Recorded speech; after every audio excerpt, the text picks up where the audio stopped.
My name's Graeme Head. I'm the NDIS Quality and Safeguards Commissioner, which is a very long title to put on a business card. And what that in effect means is that I'm the Chief Executive and Statutory Office Holder responsible for quality and safeguarding in the NDIS. I head up an organisation that will have about 300 people around the country, about half of those people in the national office in Sydney and the rest in state and territory offices, looking after the very important functions that are part of what we're here to do: registering providers, taking and responding to complaints, overseeing the way reportable incidents are managed, and taking a different approach in the way that behaviour support is used in the NDIS.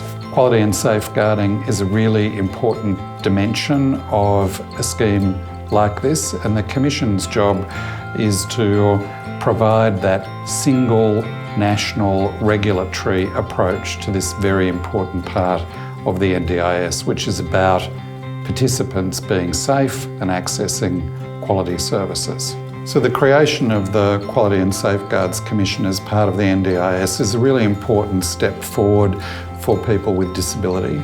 We know from the work done by agencies in states and territories and their experience that historically people with disability have not felt confident always to complain about when things go wrong. Now we have a single national organisation, not only able to receive complaints, but able to take action against providers where there's clearly an issue associated with either the safety or quality of the services they're providing, and to do that in a way that's very responsive to the needs of people with disability.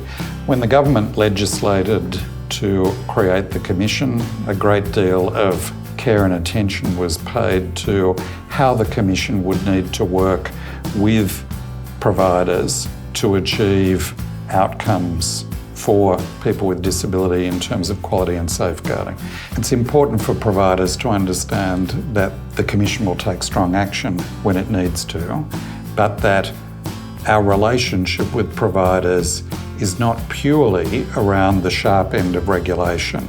It's around sharing information, it's around educating, it's about encouraging good practice.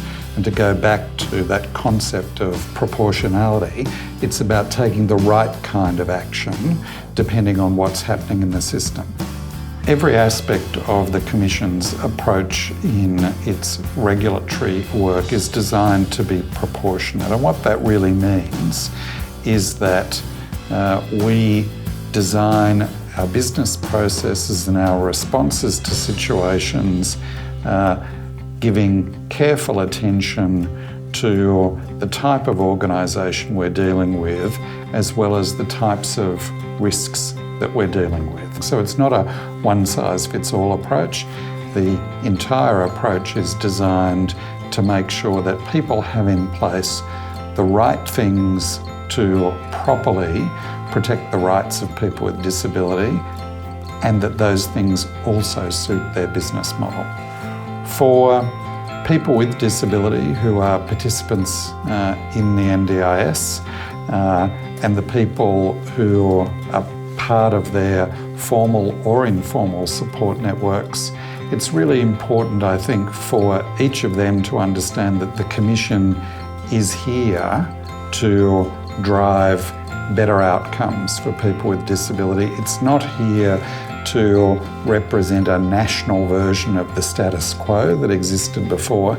It's here to lift the bar. So every complaint or every incident is a thing in its own right, but it's also a window into what's going on in this system and an opportunity for us to say, is this just a random problem, or is this an example of a wider issue where, using one of our other tools, we can actually prevent that from happening in the future.